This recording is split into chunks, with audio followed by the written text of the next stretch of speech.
Netra Reddy, Andhra Pradesh. Out. रचना प्रसाद, बिहार। बाहर। विद्या Sharma, India.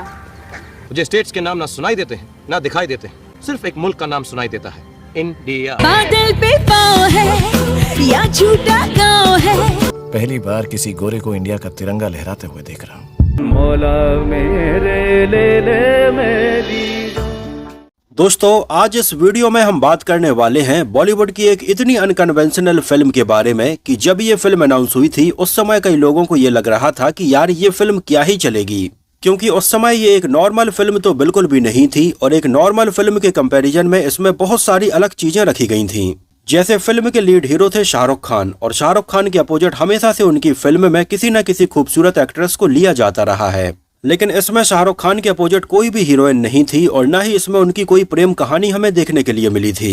इसके अलावा ना तो शाहरुख खान हमें अपनी बाकी फिल्मों की तरह इसमें होंठ चलाकर गाने गाते हुए नजर आते हैं और ना ही इसमें वो बहुत ज्यादा फैशन करते हुए नजर आते हैं। इसमें उन्होंने बहुत ही नॉर्मल सा किरदार निभाया और बिल्कुल शाहरुख खान के बराबर ही फुटेज 16 नई लड़कियों को भी दी गई थी। ऊपर से ये फिल्म हॉकी जैसे खेल पर भी आधारित थी। वैसे तो हॉकी भारत का ही खेल है, लेकिन इसे देखने वालों की संख्या बहुत कम है। लेकिन इतनी सारी और चीजें होने के बावजूद फाइनली जब ये फिल्म साल 2007 में रिलीज हुई तो इसने बिल्कुल तहलका मचा दिया था।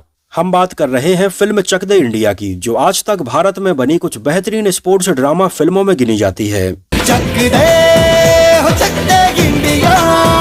फिल्म की गिनती इंडिया की टॉप 5 स्पोर्ट्स फिल्मों में की जाती है और ये फिल्म भारत की 100 मस्ट वॉच फिल्मों की लिस्ट में 33वें नंबर पर आती है। ये फिल्म और इसका टाइटल सॉन्ग चक दे इंडिया लोगों को इतना ज्यादा पसंद आया है कि आज शायद ही कोई ऐसा गेम हो जहां पर टीम इंडिया जीते और उसके बाद में ये गाना ना बजाया जाए। इसका टाइटल सॉन्ग चक दे इंडिया बिल्कुल एक अलग ही वाइब देता है और टीम प्लेयर्स में और देशवासियों में बिल्कुल एक अलग ही ऊर्जा ला देता है। लेकिन क्या आप ये जानते हैं कि साल 2007 में इतनी अलग हटकर फिल्में बनाना कितना चैलेंजिंग और कितना मुश्किल रहा होगा। और ओरिजिनली इसमें शाहरुख खान के द्वारा निभाया गया कबीर खान वाला ये रोल सलमान खान निभाने वाले थे। उस समय सलमान खान को ये कहानी बहुत ज्यादा पसंद आई थी, सारी चीजें फाइनल हो गई थी और सलमान खान इसमें काम करने को लेकर बहुत ज्यादा एक्साइटेड थे। लेकिन मात्र एक सीन की वजह से उन्होंने ये फिल्म करने से मना कर दिया था। तो वो कौन सा सीन था? इसमें शाहरुख खान का किरदार किसकी रियल लाइफ पर आधारित था और फिल्म के लिए कौन सा गाना बिल्कुल रातों रात बनाया गया था और आज इस गाने को लोग इतना ज्यादा पसंद करते हैं। यहाँ तक कि आपको बता दें कि फिल्म का एक बेहतरीन गाना तो उस समय फिल्म डोर के लिए बनाया गया था, जिसको फिल्म चक दे इंडिया में बाद में यूज किया गया था। आपको यकीन नहीं होगा, लेकिन देशभक्ति की इस भावना को जगाने वाली फिल्म को इंडिया के नहीं बल्कि एक इंडिया से बाहर के डायरेक्टर ने डायरेक्ट किया था। उस समय आलम यह था कि इस फिल्म के बाद में हॉकी मैच में तो लोगों की दिलचस्पी बढ़ने ही लगी थी और इसके अलावा मार्केट में हॉकी की सेल में लगभग 30% का इजाफा भी देखने के लिए मिला था। मौका था 2007 का, जब इंडिपेंडेंस डे के वीकेंड पर 10 अगस्त को ये फिल्म थिएटर्स में रिलीज हुई थी और उस समय फिल्म का क्लैश हुआ था सनी देओल की फिल्म काफिला के साथ में, जो फिल्म वैसे उतनी पॉपुलर नहीं हो पाई थी और आज भी आप में से कई लोगों ने शायद इसको देखा नहीं होगा। खैर, उस समय फिल्म चक दे इंडिया का क्रेज लोगों के बीच में बिल्कुल एक अलग ही लेवल पर था। इसके गाने बहुत ज्यादा पॉपुलर हो चुके थे और प्रोमो लोगों को बहुत ज्यादा पसंद आ रहे थे। तो उस समय हुए सनी देओल और शाहरुख खान की इन दोनों ही फिल्मों के क्लैश में शाहरुख खान की फिल्म चक दे इंडिया ने काफी बड़े मार्जिन से बाजी मारी थी। फिल्म की कहानी लिखी थी जयदीप साहनी ने, जो इसके पहले YRF फिल्म्स के लिए बंटी और बबली जैसी फिल्म की कहानी भी लिख चुके थे। इसके अलावा जयदीप साहनी ने जंगल, कंपनी और खोसला का घोसला जैसी फिल्मों की कहानी भी लिखी है। और चक दे इंडिया के बाद आगे चलकर आजा नचले, rocket Singh salesman of the year और शुद्ध देसी रोमांस जैसी फिल्मों की कहानी भी लिखी है। और आपको बता दें कि देशभक्ति पर आधारित इस फिल्म का डायरेक्शन इंडिया के नहीं बल्कि उगांडा के डायरेक्टर सिमित अमीन ने किया था, जो उगांडा में जन्मे थे और अमेरिका में पले बड़े थे और बाद में उन्होंने इंडिया आकर कुछ फिल्में भी बनाई हैं, जहां चक दे इंडिया उनके करियर की दूसरी फिल्म थी। इसके पहले वो अब तक 56 जैसी फिल्म को बना चुके थे और चक दे इंडिया के बाद उन्होंने rocket Singh salesman of the year का डायरेक्शन किया था और इसके बाद वो कई सालों तक बॉलीवुड फिल्मों से दूर रहे थे और बाद में आगे चलकर फाइनली उन्होंने 2020 में आई सीरीज अ सूटेबल बॉय के एपिसोड नंबर 4 का डायरेक्शन किया था। फिल्म में हमें शाहरुख खान के अलावा अंजन श्रीवास्तव, विभा छिब्बर, विद्या मालवादे, शिल्पा शुक्ला, सागरिका घाट के चित्रांशी रावत और इनके अलावा टीम इंडिया की फीमेल हॉकी प्लेयर्स के तौर पर हमें कई और नई लड़कियां नजर आई थीं। वैसे आपको बता दें कि इसमें नजर आने वाली कई लड़कियां तो बिल्कुल रियल हॉकी प्लेयर थीं, जिनके बारे में हम आपको आगे बताएंगे। यशराज फिल्म्स के बैनर तले ये फिल्म बनी थी और इसका म्यूजिक कंपोज किया था सलीम और सुलेमान की जोड़ी ने। जहां फिल्म का म्यूजिक एल्बम बिल्कुल सुपर डुपर हिट रहा था और इसके एक एक गाने उस साल चार्ट बस्टर रहे थे। गौर करने वाली बात यह है कि उस समय इसके म्यूजिक एल्बम में कोई भी रोमांटिक या लव सॉन्ग नहीं रखा गया था। इसके बावजूद भी इसका म्यूजिक एल्बम उस साल के सबसे ज्यादा बिकने वाले म्यूजिक एल्बम्स की लिस्ट में 11वें नंबर पर था और उस साल इसके म्यूजिक एल्बम की लगभग 11 लाख से भी ज्यादा ऑडियो कैसेट से सेल की गई थी। जहां इसके म्यूजिक एल्बम में टोटल 5 गाने रखे गए थे और 2 रीमिक्स गाने रखे गए थे। फिल्म के ये गाने थे इसका टाइटल सॉन्ग चक दे इंडिया, बादल पे पाँव है, मौला मेरे ले ले मेरी जान, बैड बैड गर्ल्स और एक हॉकी दूंगी रख के। जिनमें से फिल्म का एक गाना मौला मेरे ले ले मेरी जान आज भी एक ऐसा गाना है जिसे सुनते टाइम पर बिल्कुल रोंगटे खड़े हो जाते हैं। ये इतना बेहतरीन गाना है और इसके लिरिक्स इतने डीप हैं कि इस गाने के जरिए हम फिल्म में शाहरुख खान के किरदार का दर्द साफ साफ समझ सकते हैं। इन गानों के भी लिरिक्स लिखे थे फिल्म की कहानी लिखने वाले जयदीप साहनी ने ही। इन गानों में आवाजें थीं सुखविंदर सिंह, सलीम सुलेमान, हेमा सरदेसाई, के, अनुष्का मनचंदा, कृष्णा बेरुआ और एक गाने में शाहरुख खान ने भी अपनी आवाज दी थी। चलिए एक नजर डालते हैं इसके बजट और बॉक्स ऑफिस कलेक्शन के ऊपर। तो फिल्म का बजट रखा गया था लगभग 22 करोड़ रुपए और उस समय इंडिया में इसने कलेक्शन किया था लगभग 67 करोड़ रुपए और वर्ल्ड वाइड में लगभग 101 करोड़ रुपए का कलेक्शन हुआ था। और ये साल 2007 में आई एक सुपरहिट फिल्म रही थी जिसको लगभग 500 स्क्रीन्स पर रिलीज किया गया था और ये फिल्म थिएटर्स में देखने के लिए लगभग 1 करोड़ 40 लाख लोग आए थे। और ये साल 2007 में सबसे ज्यादा पैसे कमाने वाली फिल्मों की लिस्ट में तीसरे नंबर पर रही थी। वैसे आपको बता दें कि शाहरुख खान की फिल्म चक दे इंडिया के अलावा 2007 में उनकी एक और बेहतरीन फिल्म रिलीज हुई थी ओम शांति ओम। और साल 2007 में शाहरुख खान की फिल्म ओम शांति ओम पैसे कमाने के मामले में पहले नंबर पर रही थी। 2007 में दूसरे नंबर पर फिल्म थी वेलकम, तीसरे नंबर पर रही थी चक दे इंडिया, चौथे नंबर पर थी पार्टनर और 5वें नंबर पर थी तारे जमीन पर। फिल्म चक दे इंडिया अपने सब्जेक्ट की वजह से, इसके कसे हुए स्क्रीन प्ले और डायरेक्शन की वजह से लोगों को इतनी ज्यादा पसंद आई कि फिल्म को लगभग 87,000 से भी ज्यादा लोगों ने 8.1 आउट ऑफ 10 रेटिंग दी हुई है, जो दिखाता है कि लोगों ने इसको कितना ज्यादा पसंद किया है। और ये बॉलीवुड में अभी तक की बनी सबसे फाइनेस्ट स्पोर्ट्स ड्रामा फिल्म है। ये बात है लगभग 2004 में नवंबर दिसंबर के आसपास ठंडियों के मौके की, जब फिल्म के राइटर जयदीप साहनी अपने घर में कुछ पुरानी किताबों और आर्टिकल्स को एक जगह से दूसरी जगह शिफ्ट कर रहे थे। तभी उनकी नजर पड़ी साल 2002 के एक धूल खा रहे पुराने न्यूज़पेपर के ऊपर, जिसके सबसे आखिरी पन्नों में एक छोटा सा आर्टिकल छपा हुआ था। ये आर्टिकल था साल 2002 में हुए कॉमनवेल्थ गेम में महिला हॉकी टीम की जीत के बारे में। और उस समय महिला हॉकी टीम के द्वारा इस जीत का जिक्र भी न्यूज़पेपर के स्पोर्ट्स वाले पेज में इतने छोटे शब्दों में था कि वो आसानी से इसको पढ़ तक नहीं पा रहे थे। और उस समय न्यूज़पेपर में ये आर्टिकल देखने के बाद उनके दिमाग में ये ख्याल आया कि इस महिला हॉकी टीम के भी हर एक प्लेयर ने कितनी मेहनत की होगी, तब जाकर उन्होंने ये ट्रॉफी जीती है। लेकिन इसके बावजूद भी भारत के कई लोग ऐसे हैं जिन्हें ये पता नहीं है कि इंडिया की भी कोई महिला हॉकी टीम है और इन्होंने ये ट्रॉफी जीती है। और बस उसी समय जयदीप साहनी ने यह डिसाइड किया कि भारतीय महिला हॉकी टीम भी लोगों का प्यार डिजर्व करती है और इसके ऊपर उन्हें एक कहानी लिखनी चाहिए। और अपने इस आइडिया को लेकर वो उस समय भारतीय हॉकी टीम के कोच M.K. कौशिक से मिले और उन्हें अपनी इस कहानी का आइडिया बताया, जो आइडिया उन्हें बहुत ज्यादा पसंद आया। और उस समय जयदीप साहनी ने आदित्य चोपड़ा के लिए जस्ट बंटी और बबली की कहानी लिखी ही थी और उन्होंने अपना ये आइडिया आदित्य चोपड़ा को भी सुनाया और आदित्य चोपड़ा को भी ये आइडिया काफी यूनिक और काफी पसंद आया। और उन्होंने जयदीप साहनी को बोला कि वो इसके ऊपर एक प्रॉपर स्क्रिप्ट लिखें और इसके ऊपर वो फिल्म जरूर बनाएंगे। और उन्होंने इसकी पूरी कहानी तैयार की, जहां उन्होंने इंडियन मेंस हॉकी टीम के कैप्टन कबीर खान के इर्द गिर्द ये पूरी कहानी बुनी, जिसमें पाकिस्तान के साथ में हो रहे एक मैच के दौरान उनके ऊपर पाकिस्तान की टीम को जिताने के कई गंभीर आरोप लगाए गए। और उस समय यह जयदीप साहनी के द्वारा लिखा गया बिल्कुल ओरिजिनल आइडिया था। और इस बारे में जब उन्होंने हॉकी टीम के कोच M.K. कौशिक को बताया तो M.K. कौशिक ने तुरंत उन्हें एक हॉकी प्लेयर मीर रंजन नेगी से मिलने के लिए बोला, क्योंकि इसकी कहानी उनकी रियल जिंदगी से काफी मैच हो रही थी, जो उत्तराखंड के अल्मोड़ा जिले के रहने वाले थे और मेंस हॉकी टीम के एक जाने माने प्लेयर थे। लेकिन साल 1982 में एशियन गेम्स के दौरान उनके ऊपर भी इस तरह के आरोप लगे थे कि उन्होंने जानबूझकर पाकिस्तान की टीम को जिताया है। हालांकि इस बारे में उन्होंने कई बार अपनी सफाई दी कि उन्होंने जानबूझकर ऐसा नहीं किया है, लेकिन कोई भी इस बात को मानने के लिए तैयार नहीं था। और बाद में इंडियन हॉकी फेडरेशन की तरफ से उन्हें टीम से भी कई सालों तक अलग रखा गया था। और मीर रंजन नेगी कई सालों तक इससे बाहर रहे थे और बाद में 1998 के एशियन गेम्स में उन्होंने बतौर कोच अपनी फिर से वापसी की। आगे चलकर उन्हें इंडियन वुमेन्स हॉकी टीम के कोच के तौर पर भी चुना गया और उनकी टीम ने 2002 में कॉमनवेल्थ गेम में ट्रॉफी जीती। तो अगर देखा जाए तो काफी हद तक मीर रंजन नेगी का जो किरदार है वो फिल्म चक दे इंडिया में शाहरुख खान के द्वारा निभाए गए किरदार कबीर खान से मैच करता है। लेकिन जब जयदीप साहनी फिल्म की कहानी और इस किरदार के बारे में लिख रहे थे उस समय तक उन्हें मीर रंजन नेगी के साथ में ये हुआ है इस बारे में बिल्कुल भी पता नहीं था। हालांकि बाद में आगे चलकर वो मीर रंजन नेगी से मिले जिन्होंने भी फिल्म की स्क्रिप्ट में कई इंपॉर्टेंट इनपुट दिए और उन्होंने उनके हिसाब से कई महत्वपूर्ण बदलाव भी इसमें किए। यहाँ तक कि उस समय जब ये स्क्रिप्ट मीर रंजन नेगी ने सुनी तब उस समय ये स्क्रिप्ट सुनते टाइम पर उनकी आंखों में आंसू आ गए थे। तो सबसे पहले आदित्य चोपड़ा के दिमाग में इस किरदार के लिए सलमान खान का नाम था और वो चाहते थे कि ये किरदार फिल्म में सलमान खान ही निभाएं। वैसे आपको बता दें कि इतने साल तक सलमान खान ने यशराज फिल्म्स के साथ में कोई भी फिल्म नहीं की थी और चक दे इंडिया सलमान खान की उनके साथ में पहली फिल्म होने वाली थी और उस समय हर बात पर सलमान खान एग्री थे, लेकिन उनका बस ये कहना था कि इसमें जो फाइनल मैच है वो इंडिया का पाकिस्तान से होना चाहिए। लेकिन उस समय पाकिस्तान की women's hockey team commonwealth game में खेल ही नहीं रही थी। जिस बात पर सलमान खान बिल्कुल भी एग्री नहीं थे, वो चाहते थे कि फाइनल मैच इंडिया और पाकिस्तान के बीच ही होना चाहिए।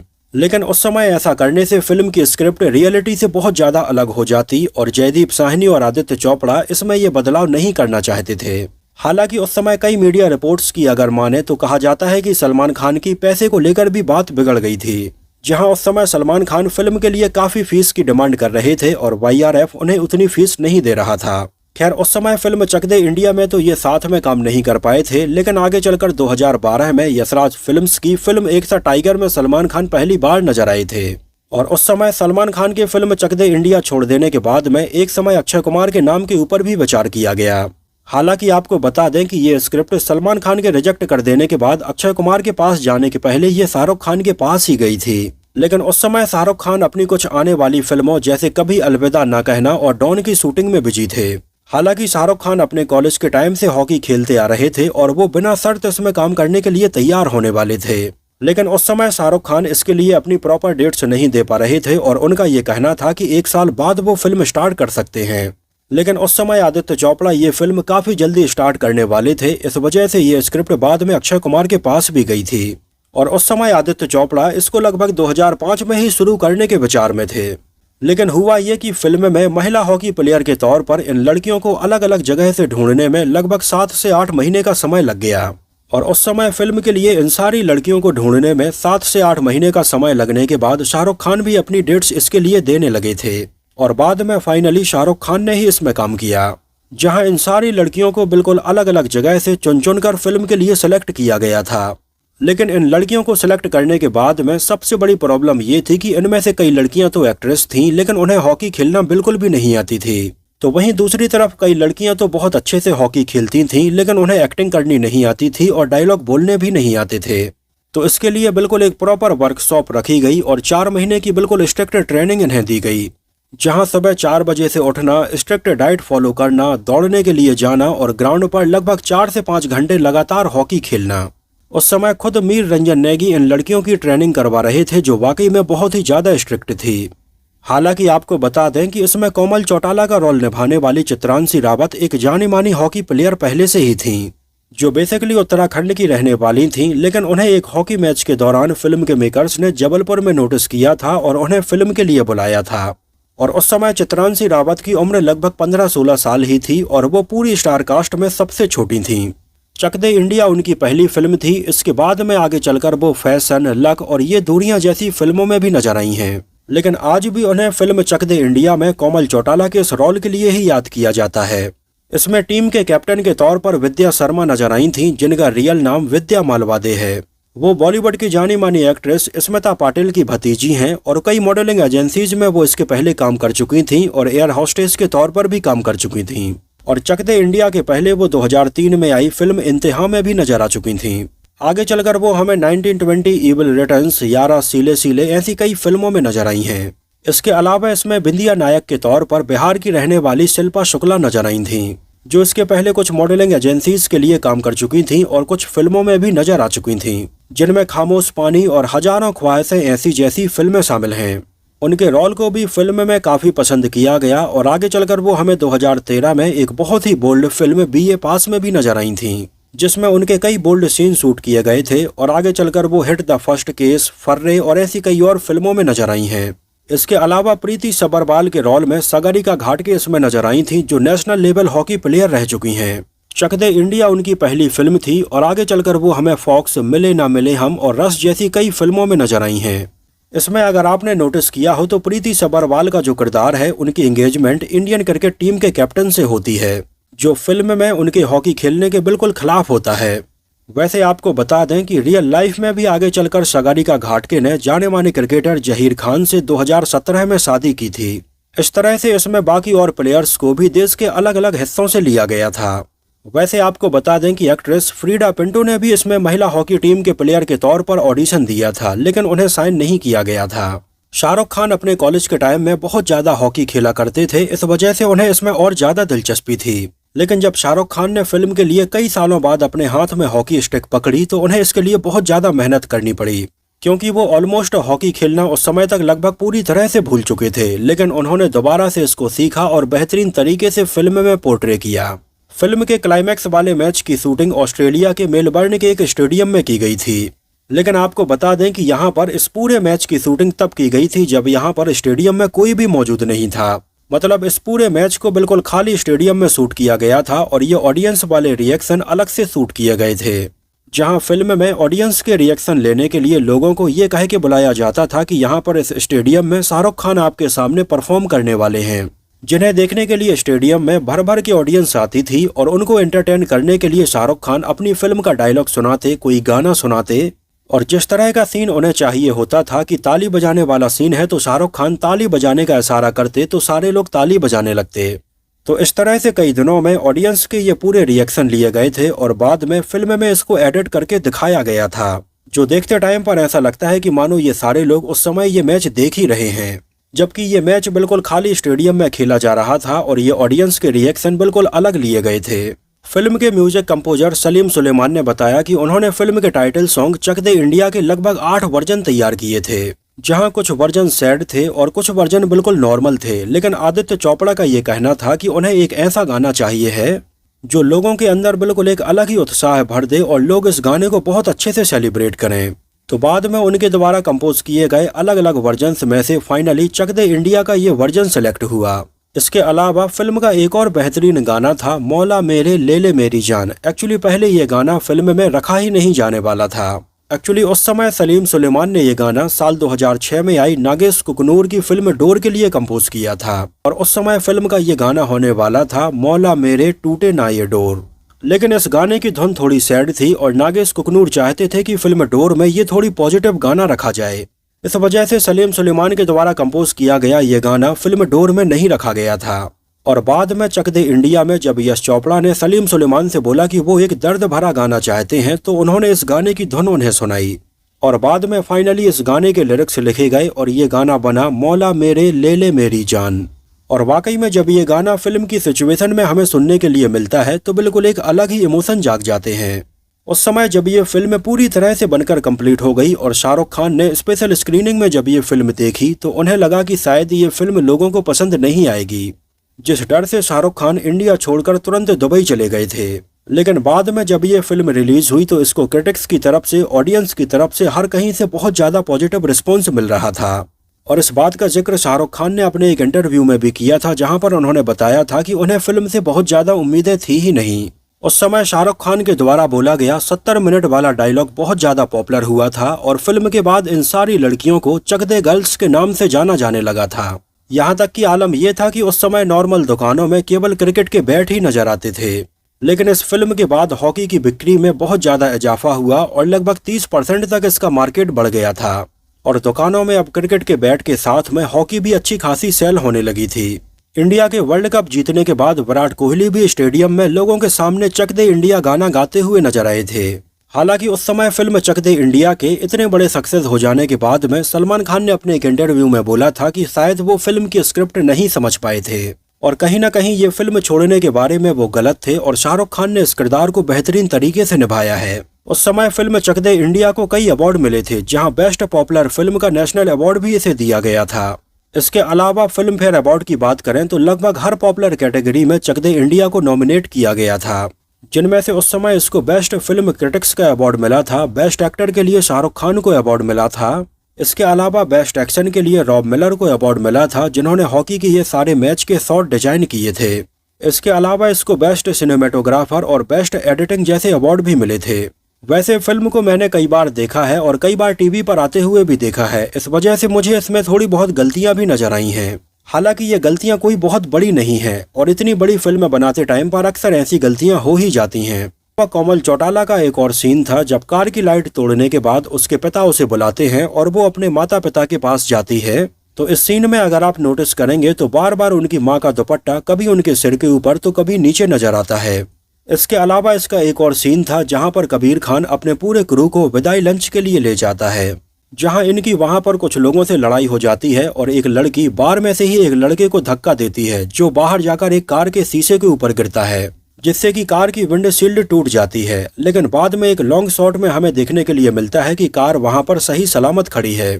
इसके अलावा आज तक न्यूज टीवी में हमें जितनी बार भी ये न्यूज देखने के लिए मिलती है उसमें दिन और समय हमेशा एक जैसा ही रहता है, मंगलवार 10:59। यहाँ तक कि अगले दिन दंगों के दौरान भी यही समय था। तो इस तरह की कई छोटी छोटी गलतियां भी इसमें हमें देखने के लिए मिलती हैं। वैसे आपको बता दें कि जब ये फिल्म बनकर कंप्लीट हुई तो इसकी ओरिजिनल लंबाई लगभग 4.5 घंटे की थी, जहां फिल्म में से कई सीन को एडिट करने के बाद में फाइनली ये फिल्म लगभग 2 घंटे 33 मिनट की रह गई थी। हालांकि फिल्म के ये सारे डिलीटेड सीन आज भी यूट्यूब पर अवेलेबल हैं, आप चाहें तो इन सीन्स को देख सकते हैं। जिन सारे डिलीटेड सीन्स में हमें ज्यादातर इसमें नजर आने वाली सारी खिलाड़ियों की कुछ कुछ बैक स्टोरी देखने के लिए मिलती है। वैसे साल 2007 में ही शाहरुख खान के अलावा आमिर खान की भी एक बहुत ही अलग हटकर फिल्म रिलीज हुई थी, तारे जमीन पर, जिसका सब्जेक्ट भी बहुत यूनिक था और इसके लिए आमिर खान को भी बहुत ज्यादा सराहना मिली थी। मुझे ये फिल्म बहुत ज्यादा पसंद आई थी। आप लोगों को ये फिल्म कैसी लगी थी, और अगर आप में से किसी ने इसको उस समय थिएटर में देखा हो तो हमें थिएटर का नाम और शहर का नाम भी जरूर बताना। और अगर उस समय फिल्म से जुड़ी हुई आपकी कुछ यादें हैं तो उनको भी हमारे साथ कमेंट सेक्शन में जरूर शेयर कीजिए। तो फिलहाल के लिए इस वीडियो में इतना ही। अगर ये वीडियो आपको पसंद आया हो, मेरी मेहनत आपको पसंद आई हो, तो उसको प्लीज लाइक करके मुझे इस बात का जवाब जरूर दीजिए। तो मिलते हैं किसी नए वीडियो में कुछ और ऐसी ही इंटरेस्टिंग और रोचक बातों के साथ।